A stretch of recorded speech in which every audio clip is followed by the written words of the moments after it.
Yo quiero que usted vaya inmediatamente conmigo a la escritura, por favor, y lea en el libro de Malaquías, del profeta Malaquías, es el último libro del Antiguo Testamento, bendito Dios, y vamos a buscar específicamente el capítulo 4, versículo 5. Aleluya. Y yo me voy a servir, después que lea con ustedes esa porción, de leer Lucas 1, 17. Así que si usted puede leer Malaquías 4:5, por favor, lo confirma con un poderoso amén. Y leemos en la comunión del Dios Padre, Hijo y Espíritu Santo. He aquí, yo os envío el profeta Elías antes que venga el día de Jehová, grande y terrible. Él hará volver el corazón de los padres hacia los hijos y el corazón de los hijos hacia los padres. No sea que yo venga y hiera la tierra con maldición. Voy a leer Lucas 1:17. Si usted rapidito lo busca, si no, yo lo leo por usted. El ángel Gabriel se apareció a Zacarías para anunciarle el nacimiento de su hijo, Juan el Bautista, y dijo, e irá delante de él con el espíritu y el poder de Elías. Diga conmigo, el espíritu de Elías, para hacer volver el corazón de los padres a los hijos y los rebeldes a la prudencia de los justos, para preparar al Señor un pueblo bien dispuesto. Diga conmigo, bien dispuesto. Gracias, Señor, por tu palabra. Amén y amén. Puede sentarse, mi amado, y yo quiero que usted no siente la alabanza porque quiero entregar esto en el tiempo más óptimo que el Espíritu Santo me permita, sin quitarle ni ponerle a la revelación que Dios me ha entregado para usted. Amén. Al escuchar al profeta Elías o solo escuchar su nombre, para la mayoría de los lectores de la palabra del Señor o de la Biblia, nos llegan a las memorias y no nos es fácil recordar las épicas hazañas de aquel profeta conocido como el profeta de fuego. Diga conmigo, el profeta de fuego. También mucha gente cuando lo escucha inmediatamente le llegan a él sus radicales juicios y poderosas palabras. Pero la vida espiritual del profeta Elías no se resume a esto, sino que traspasa mucho más de aquello. Sino que el profeta Elías y su vida espiritual tenía propósito, diga conmigo, propósito, mucho más elevados que los que se vieron hasta ahora. Esos fueron lo que Dios propuso desde antes de la fundación del mundo, cuando Él mismo anunció posterior a su transposición. ¿Cuántos saben que Elías fue traspuesto para no ver muerte? Amén. Antes de su transposición, después de su transposición, Dios dio anuncio a través del profeta Malaquías, el cual citamos, de que postreramente el espíritu de Elías volvería a la tierra. ¿Alguien puede decir amén a esto? Dios promete hacerle volver antes de la llegada del ungido de Dios. Según Mateo 17, 10 al 13, Jesús presentó al pueblo a Elías en su tiempo en la persona de Juan el Bautista. Mateo 11, del 13 al 15, cuando dice, si le quieren recibir, este es el Elías que ustedes esperaban. E incluso también se anuncia en las escrituras que viene antes del día grande y terrible de Jehová, es decir, antes del día del gran juicio, como lo dice Malaquías en el capítulo 5, 4, versículo 5, según leímos. Es decir, que la palabra de Dios ha anticipado que alguien o que el espíritu que había en Elías iba a regresar antes del fin de los tiempos, y a su nombre. Pero quiero explicarle algo acerca de esto. La palabra de Dios, cuando nosotros leemos la palabra espíritu, encontramos varias acepciones y significados en esta palabra. Uno de ellos es cuando se habla de espíritu en el hebreo, el ruach, se está hablando de un viento, de un aliento, pero también de una manera suberticia se habla de intención. Diga conmigo, intención. Se habla de ánimo y de espíritu. Es decir, que cuando tú hablas de espíritu, no solamente estás hablando de ese ser y de esa entidad espiritual que habita dentro de alguien, sino también de sus intenciones, de su ánimo y de la mentalidad que esa persona operaba. Entonces, en cualquiera de sus acepciones o sinónimos, la palabra de Dios promete y anticipa que vendría el espíritu de Elías para el tiempo final. Amén. Es por eso que yo quiero predicarte en esta mañana el espíritu de Elías, una reserva espiritual. Diga conmigo, el espíritu de Elías, una reserva espiritual. Entonces, yo quiero hablarte algunas cosas. Lo primero es que el espíritu de Elías iba a venir. Pero no iba a venir así nomás, sino que vendría con una voz profética deliberada, pero respaldado por una vida de oración ferviente. Para la mayoría de las personas, cuando se habla del profeta Elías, toman como referencia la profecía de los 3 años y 6 meses sin lluvia, en las cuales el profeta dijo, por mi palabra no lloverá. Y lo ven como que fue una profecía deliberada que él tomó de su propio especulio, de su propia intención y decir, no va a llover por mi palabra. Intentando decir con esto que para nosotros hablar de parte de Dios, eventualmente no es necesario tener una comunión con Dios para lo mismo. Yo quiero decirte que Elías sí tenía una voz profética deliberativa, una palabra de parte de Dios que como decía, así se cumplía, pero que estaba respaldada primero por una vida de constante oración. Para Elías lo importante no era desatar una palabra y que simplemente la gente la escuchara y que se asustara o se estremeciera, sino que esta palabra hubiera en ella verdad y que fuera real y relevante. Todo hombre de Dios, cuando va a hablar de parte del Eterno, debe considerar que lo que va a decir primero debe suplir las necesidades de quien lo oye. Y número 2, que esa palabra contenga un alto contenido de verdad. Diga conmigo, verdad. Entonces, Elías Tisbita era uno de los moradores de Galaad y dijo a Acab, vive Jehová, Dios de Israel, en cuya presencia estoy. No habrá lluvia ni rocío en estos años, sino por mi palabra. Esa fue la profecía que aparece en el libro de Primera de los Reyes, capítulo 17, versículo 1. Que de buenas a primeras se aparece el profeta Elías dictando una sentencia sobre el clima de aquel país, diciendo que por su palabra no lloverá, y así sucedió.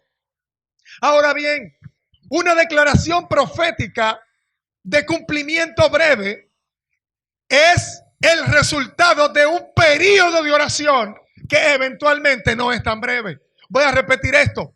Una profecía, un cumplimiento inmediato de una sentencia inmediata y breve, regularmente es el resultado de un tiempo de oración, de búsqueda y de relación con Dios que no es tan corto, que no es tan breve. La gente de hoy quiere todas las cosas rápido, quiere todo de una vez, quiere que la gente profetice y que acontezca. Pero antes de esto debe haber una vida previa de oración, que no es eventualmente tan breve ni tan inmediata, pero que es la garantía de que cuando tú hables suceda. A su nombre. La gente de hoy te busca y te dice, pastor, yo quiero hablar contigo, necesito que me sueltes una palabra. La gente anda buscando una palabra express. Diga conmigo, una palabra express. Esa palabra express está más sujeta a lo que es la necesidad que a lo que es los valores y lo que es la voluntad de Dios. Lo que quiere decir que para nosotros tener una palabra de parte de Dios que se cumpla, primero debe haber un hombre de Dios que se someta. Debe haber un hombre de Dios que ore. Antes de la palabra viene la oración. Diga conmigo, antes de la palabra viene la oración. Y a mí me llama la atención como en el Nuevo Testamento el apóstol Santiago habla y da claridad acerca de este pasaje. Lo que me gusta de los apóstoles es que ellos conocían la palabra y nos la dieron a conocer a nosotros, ya no por sombras y tipos, sino de una manera explícita. Amén. ¿Qué dice Santiago? Estoy leyendo en el capítulo 5 de Santiago, verso 17 al 18. Dice, Elías era un hombre sujeto a pasiones, semejante a las nuestras, y oró fervientemente para que no lloviese. Escuche bien, aquí aparece un elemento que el capítulo 17 de Reyes no destaca. Y es que Santiago dice que Elías oró, diga conmigo, fervientemente. Una oración ferviente perdura. Una oración ferviente permanece. Una oración ferviente es tenaz, constante, reiterativa, persistente en el tiempo. Y aquí Santiago está diciendo que Elías, para poder declarar una palabra de que no iba a llover, dice que oró fervientemente. Bendito el nombre del Señor. Para que no lloviese. Y no llovió sobre la tierra por 3 años y 6 meses al nombre de Cristo gloria. El versículo 18 dice, y otra vez oró y el cielo dio lluvia y la tierra produjo fruto. Ahí vemos que la palabra deliberativa de Elías no era algo melaganario ni algo fortuito de un cualquiera a la vera que se levante y diga así va a suceder porque yo te di la palabra, que no sea de una persona que haya recibido en secreto primero esa palabra y que haya agotado un proceso que no es tan breve como tan pronto fue dicho la palabra. Entonces aquí vemos que Dios no es un Dios de microondas como la gente quiere en esta generación. Número 2, el espíritu de Elías es una reserva para este tiempo por lo antes expuesto, pero en segundo lugar, porque era radical en su demanda ministerial, pero compasivo con la necesidad ajena. Voy a repetir eso. Él era radical con la demanda ministerial, pero era compasivo con la necesidad ajena. Hoy en día vemos gente que son rapaces, que quieren recibir honra de hombre de Dios y honra de profeta por la fuerza, sin identificarse cuáles son las necesidades, cuáles son las carencias, cuáles son sus obligaciones respecto a esa población a la que le está ministrando. Vemos una historia en donde se ve involucrado el profeta Elías cuando va a casa de aquella mujer descrita en el capítulo 17, versículos 2 al 6. Dice, y vino a él palabra de Jehová diciendo, apártate de aquí y vuelve al oriente, escóndete en el arroyo de Querit, que está frente al Jordán, beberás del arroyo, y he mandado a los cuervos que te den de comer allí. Y él fue y lo hizo conforme a la palabra de Jehová, pues fue y vivió junto al arroyo de Querit, que está frente al Jordán, y los cuervos le tenían pan y carne por la mañana, pan y carne en la tarde, y bebía del arroyo. Pero pasa algo. Cuando Elías sale de allí, en el verso 13, Elías le dijo a la viuda, dice la palabra que Dios la envió luego que salió del arroyo a la casa de aquella viuda. Al llegar a la casa de la viuda sucedió un acontecimiento extraño. Él hizo y actuó milagrosamente para la viuda, pero antes de esto le dijo a Elías, no tengas temor, haz como has dicho, Pero hazme a mí primero de ello una pequeña torta cocida bajo la ceniza y tráemela. Y después harás para ti tu hijo. Porque Jehová Dios de Israel ha dicho así: la harina de la tinaja no cesará, diga conmigo, no cesará, y el aceite de la vasija no disminuirá. Nótese que aquí pasan dos cosas. Primero, vemos a un hombre que ha disfrutado de la providencia divina, que ha disfrutado de la provisión de Dios, que ha sido testigo presencial y material de que Dios es un Dios que provee y ha estado bajo su cuidado. De modo tal que todo aquel que ha experimentado la provisión de Dios sabe que debe compadecerse de la necesidad ajena.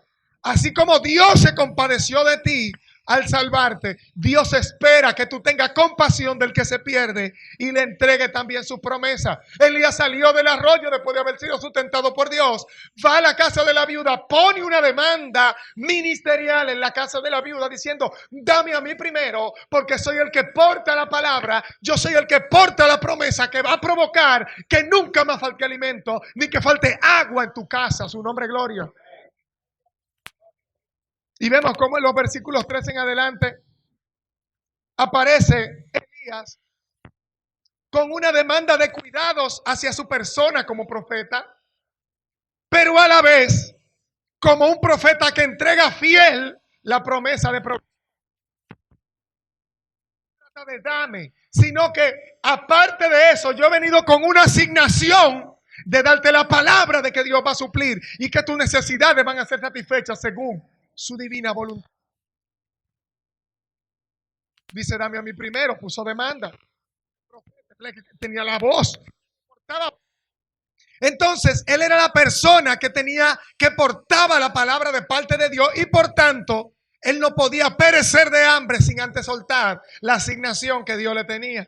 Dios le había dado la tarea de ungir a Jehú, de ungir a Eliseo y de ungir a Saúl. Él tenía una tarea que hacer en la tierra. Por lo tanto, su desempeño ministerial depende de que él tenga las fuerzas necesarias. Por eso dijo: dame a mí primero. ¿Quiere acaso esto decir que Dios se descuida del otro? No, sino que la prioridad, como lo dice el apóstol, dice que tengan como personas de doble honor a los que trabajan en predicar y enseñar la palabra. Dios tiene importancia para todos, pero tiene prioridad sobre el que ministra. A su nombre. A su nombre. Pero lo importante aquí es que alguien que es radical en la demanda ministerial, si porta esa reserva espiritual, debe ser compasivo con la necesidad ajena. Debe estar en la disponibilidad de servir también.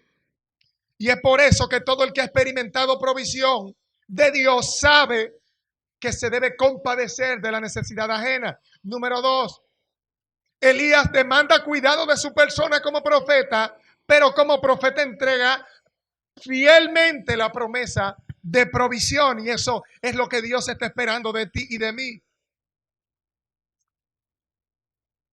Además del pan, este profeta trae también resurrección y nueva vida. Sucede que luego de Elías haber operado aquel evento en la casa de aquella viuda, sucedió una situación. Diga conmigo, ¿qué sucedió? Bueno, Dios no se conformó con bendecir a aquella viuda con provisión de pan, sino que había algo caminando a lo interno de ese niño que se manifestó en una enfermedad y fue tan grave que salió su espíritu, su alma salió de él. Así dice la Escritura. Siendo que el profeta de Dios se compungió otra vez por la necesidad ajena de la casa sobre la cual él había puesto demanda ministerial. Y dice, escuche bien lo que dijo, y él dijo: dame acá tu hijo. Entonces lo tomó en su regazo. Escuche esto. Y lo llevó al aposento donde estaba y lo puso sobre su cama. Y clamando a Jehová dijo: Jehová Dios mío, aún a la viuda en cuya casa estoy hospedado, has afligido, haciendo morir a su hijo. Así como él supo poner demanda en la tierra, también él supo poner demanda en los cielos. Aún a la que me está favoreciendo en mi ministerio, aún la que sustenta al hombre de Dios puesto. A veces uno hace oración por personas que Dios, considerando la verdad que hay en tu oración, no tiene más remedio que ceder. Él dice, lo que él está pidiendo, hay verdad en ello. No solamente hay verdad, hay compasión en ellos. No solamente hay compasión, hay propósito en ellos. Porque una de las cosas que moviliza la acción divina es la existencia, diga conmigo, de propósito. Cuando hay propósito, una oración es contestada. Dios no responde oraciones sin propósito. Las oraciones sin propósito son aquellas que están dirigidas a satisfacer tu ego y solo tu necesidad, más no tu propósito. A veces nosotros somos movidos más que por lo que necesitamos, antes que por lo que debemos.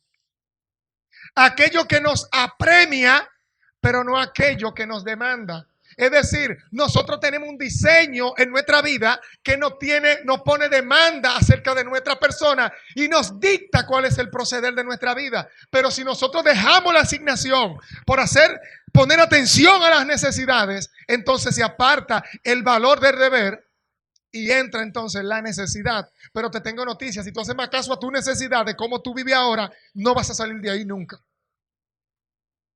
Porque Dios es un Dios justo.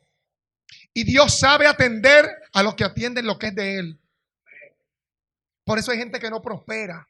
Por eso hay gente que no avanza. Por eso hay gente que no despega. Porque dice que ama a Dios, pero se preocupa más por su propia piel que por el altar de Dios. A su nombre gloria. A su nombre gloria. Entonces, eso hizo Elías. Además de traer pan, trajo vida y resurrección. Y esto es una alegoría al Espíritu de Cristo. Porque Cristo mismo fue que dijo, yo soy el pan. El que come y bebe de mí no tendrá hambre ni sed jamás. Elías le está prometiendo que no va a cesar la harina ni va a cesar el aceite. Pero además de esto, cuando hubo muerte, el espíritu de Elías sopló vida. Cuando había tristeza, sopló resurrección. A su nombre. A su nombre. Y sigo. Bendito Dios. Número 3. Celoso por el santuario, pero esforzado por levantar el altar de Jehová que estaba en ruinas. Así es la reserva del espíritu de Elías para este tiempo. Gente que no solamente se caracteriza y se infla de ser celoso por los santos, sino que también tiene la actitud correcta de actuar en favor del altar de Dios. No falta en estos días quien sea muy religioso, quien sea hiper mega santísimo, pero su actitud hacia las cosas de Dios es negligente, tacaña y mezquina. Que solamente se fija de las formalidades, pero que cuando se le solicita para algo, no tiene ánimo para hacerlo. Elías sí era celoso con la santidad. Elías sí era radical. Elías sí reprendía el pecado. Pero dice la escritura, entonces él dijo a todo el pueblo, ¿a quién? Acercaos a mí. Y todo el pueblo se acercó. Y él, ¿quién? Él arregló el altar de Jehová que estaba destruido. Sí, porque es muy bueno para ser super profeta, a bajar raya, pero ¿qué has hecho? ¿Cuáles son tus aportes? ¿Cómo tú aportas? ¿Cuáles son tus niveles de esfuerzo para que las cosas de Dios salgan como tú teorizas de que deben estar? Si tú hablas de que esto debe estar en orden, ¿cuáles son tus esfuerzos para que esté en orden? Si tú hablas para que esto tenga que ser grande, ¿cómo tú estás trabajando para que esto crezca? Si tú eres tan celoso de la santidad, Dime cuántas horas de oración estás levantando en tu altar. Esto no se trata de teorizar. Esto se trata de tener la actitud correcta. Cuando hablo de actitud, es la palabra acto, acción. Elías era un hombre de acción. En el versículo 30 dice que él se dijo: acérquense a mí. Y él mismo, con su mano, dijo: vengan y vean cómo levanto este altar delante de ustedes. Y él cargó las piedras, él las organizó, él hizo la zanja, él preparó la leña. Porque nosotros podemos hacer eso en la tierra, pero del fuego, ese solo depende de Jehová. Antes del sacrificio religioso, hay un sacrificio personal de testimonio público. No basta con decirlo, también queremos verte hacerlo. Él desafió 850 hombres. Él no podía teorizar. Cuando él desafió a las tinieblas, no podía pararse a descansar. Tenía que meterse de lleno en el propósito. Diga conmigo: propósito. El hombre de Dios hoy tiene que meterse en la palabra. El hombre de Dios tiene que meterse en la oración. El hombre de Dios de este tiempo debe empezar a accionar en la dirección en que le dice la palabra y en lo que habla con Dios en la oración. Porque si tú oras y tú hablas y Dios no te habla, nada va a suceder.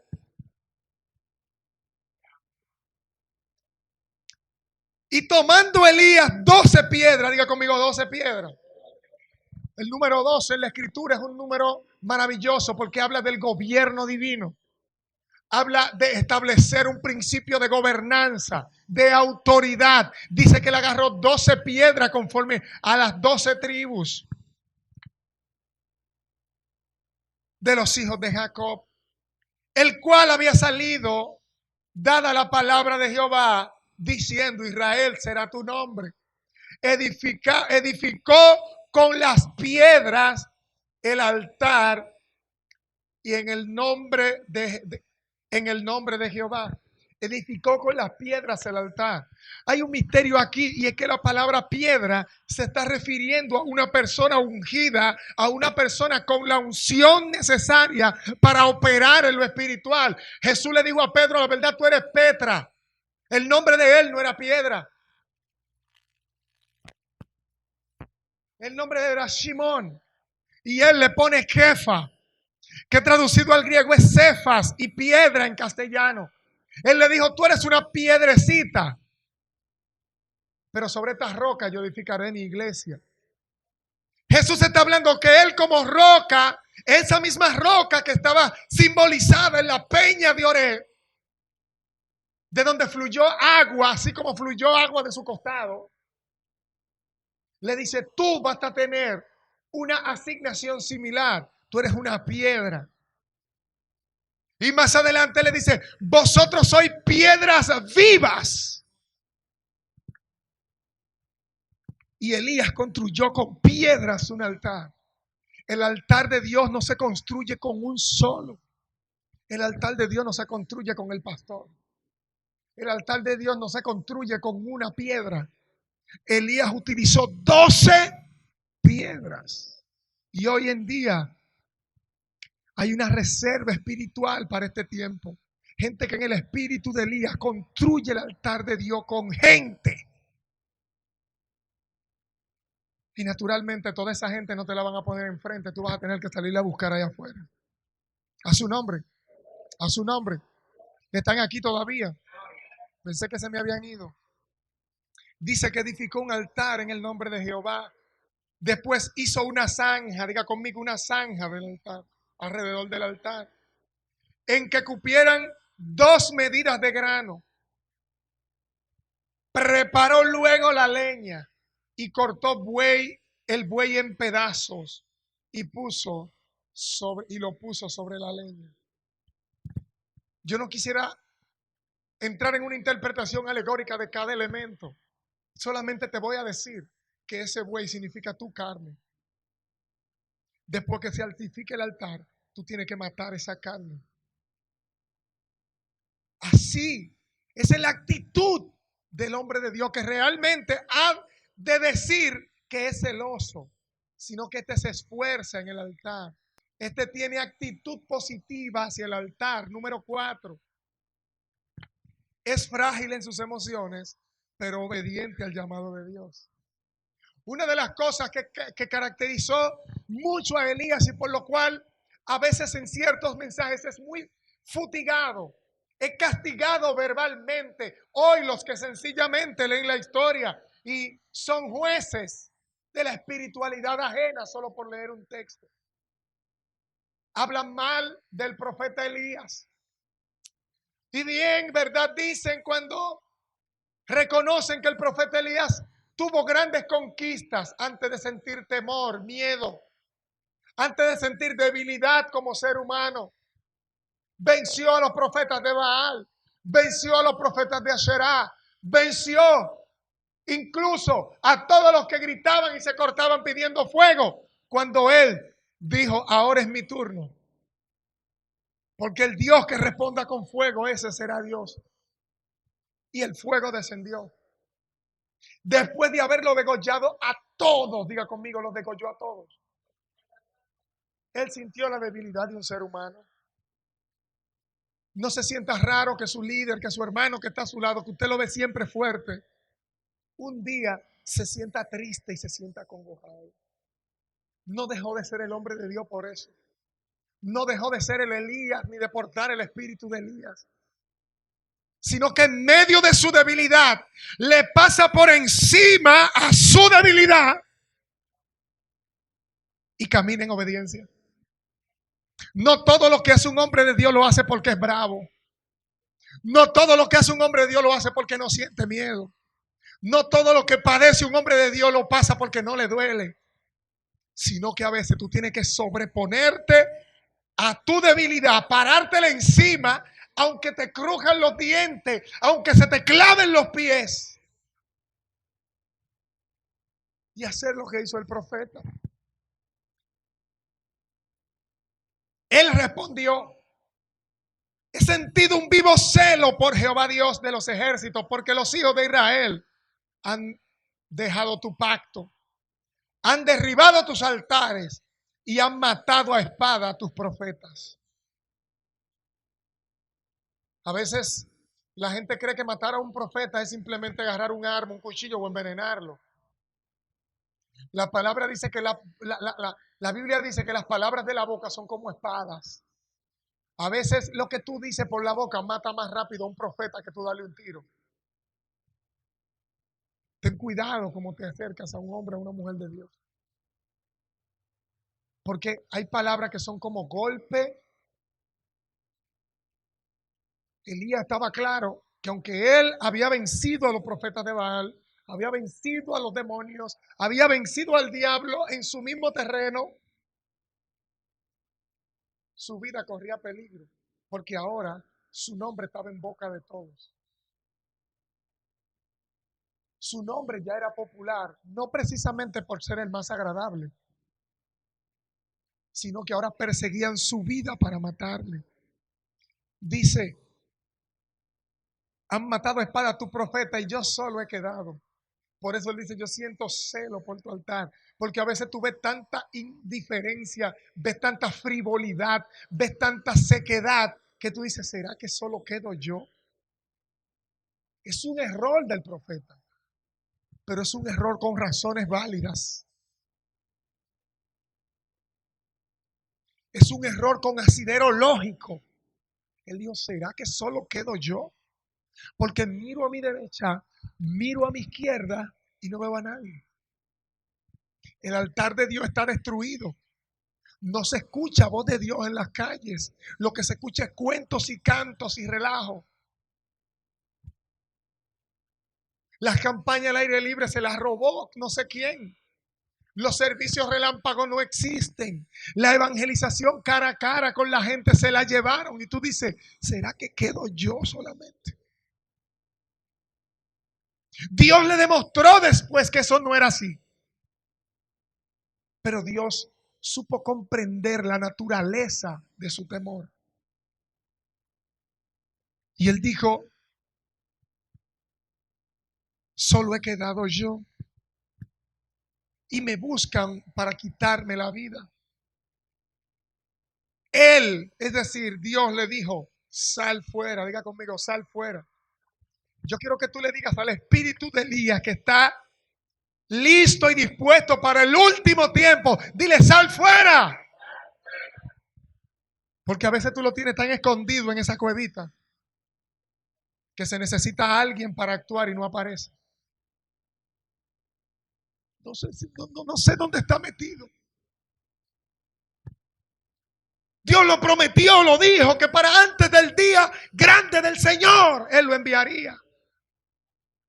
¿Y dónde está esa reserva espiritual que fue necesaria para su tiempo delante de Jezabel y el malicioso Acab?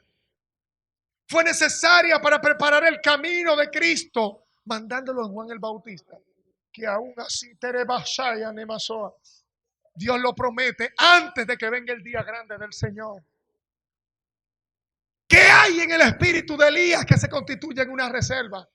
¿Qué hay en el espíritu de Elías que es necesario que esté vivo para este tiempo? Y que el Señor le dice, Elías, sal fuera, no tengas miedo. Le dice, sal fuera y ponte en el monte delante de Jehová. ¿Sabe lo que significa monte? Alzaré mis ojos a los montes. ¿De dónde vendrá mi socorro? El monte es una posición de autoridad. El monte es un gobierno. El monte es un orden que rige. Por eso dice la Escritura que se sacó una piedra no cortada de mano y vino y golpeó la estatua, y de aquella piedrecita se formó un gran monte que cubría toda la tierra. Habla del gobierno de Dios. Y hoy yo te estoy hablando desde aquí diciéndote, sal fuera y ponte en el monte delante de Jehová. Sube a los lugares de influencia. Sube a los lugares de autoridad. Diga, pero Dios mío, yo estoy solo aquí. Ponte en una posición de autoridad delante de Jehová. Porque una de las cosas que definía el espíritu de Elías era que era un espíritu de autoridad. Era un espíritu que no le importaba que lo que él fuera a desatar le costara la cabeza. Él sabía que era su asignación y que si él no lo hacía se quedaba sin hacer. Hay gente que tiene tanto miedo de su vida que no cumplen ni lo de él ni ayudan al otro. Y se mueren por miedo a morir. Dejan de vivir por temor a la muerte. Y se pierden de lo mejor de Dios para esta temporada, escondido en una cueva. Hoy Dios te dice, sal fuera y sube al monte delante de Jehová.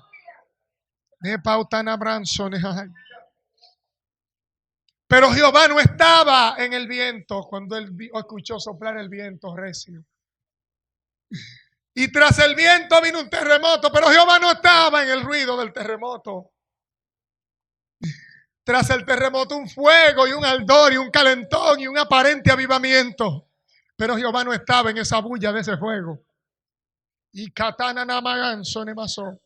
Tras el fuego, un silbido apacible y delicado. Y kamao shei.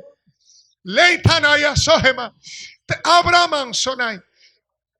Un viento apacible y delicado. El Shabbat de Dios. El reposo de Dios que muchos no recibieron por no ponerle fe a la palabra al oírla. Aquel que no supieron alcanzar muchos de los que igual que ustedes recibieron. Porque lo andan buscando en las señales. Lo andan buscando en los grandes estadios. Lo andan buscando en la bulliciosa y alterada forma de la gente hacer los rituales religiosos. Pero no se trancan en la soledad. No se trancan en la intimidad donde solo se oye el silbido suave y delicado del Espíritu Santo. Creen que mientras más expuesto a la gente, más unción. Y olvidan la intimidad y los secretos. Y cabra El espíritu de Elías es una reserva para este tiempo, pero tiene que asumir la posición indicada por Dios.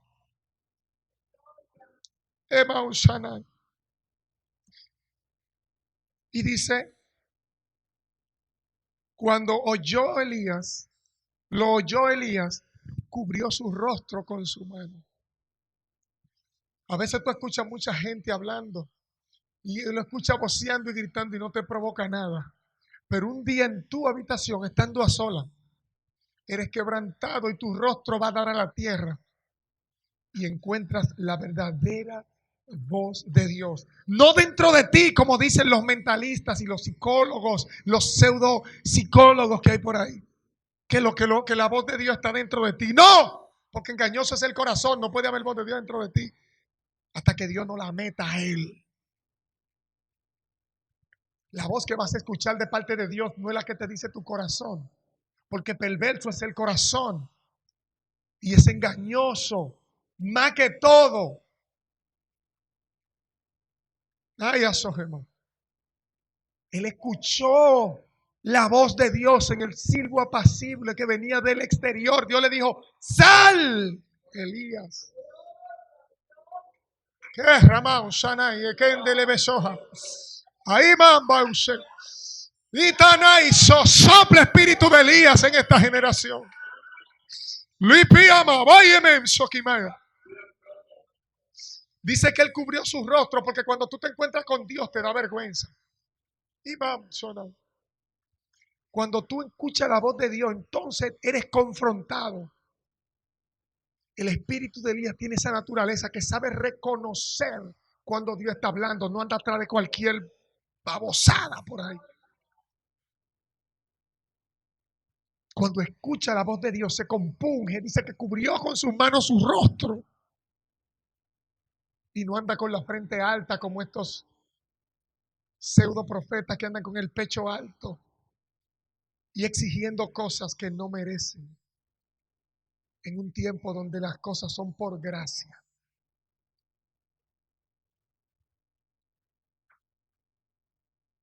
La cubrió y fue obediente, dice la escritura y salió y se puso a la puerta de la cueva y he aquí, vino a él una voz diciendo: ¿qué haces aquí, Elías?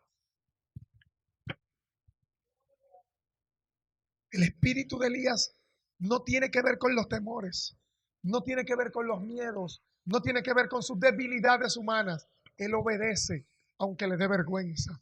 Él obedece aunque le duela. Él sale aunque sople viento. Él sale aunque tiemble la tierra. Él sale aunque haya tormenta. Y allí afuera va a escuchar a Dios.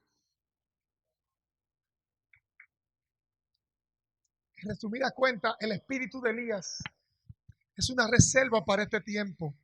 Y está profetizado por los antiguos que antes de que este mundo llegue a su clímax, a la degradación máxima, Dios enviará el espíritu de Elías sobre la tierra.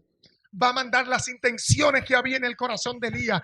Va a mandar el mover que había en el corazón de Elías. Va a mandar el fuego que salía de la boca de Elías. Va a mandar la lluvia que desató la boca de Elías. Va a degollar profetas falsos como lo degolló Elías. Pero sobre todo va a levantar el altar como lo levantó Elías. Y cabra manso nemaso. La profecía del espíritu de Elías en el tiempo postrero habla de un profeta que vendrá antes del día del juicio final para preparar a las personas y llamarlas al arrepentimiento. Ese es el tipo de hombre que Dios quiere que hable en este tiempo. El cumplimiento completo de esta profecía aún está pendiente y en espera de que suceda en los últimos días. Contigo, joven, contigo, anciano, para los últimos días. El espíritu de Elías, una reserva espiritual. Nanda nemaso, aponte de pie. Y cabramansona. Yo quiero que tú cierres tus ojos en esta vida. Yo quiero soplar de ese espíritu sobre ti en esta hora. Pero solo aquellos que se identifiquen con la actitud de Elías pueden recibir el espíritu de este poderoso profeta. Lemansona.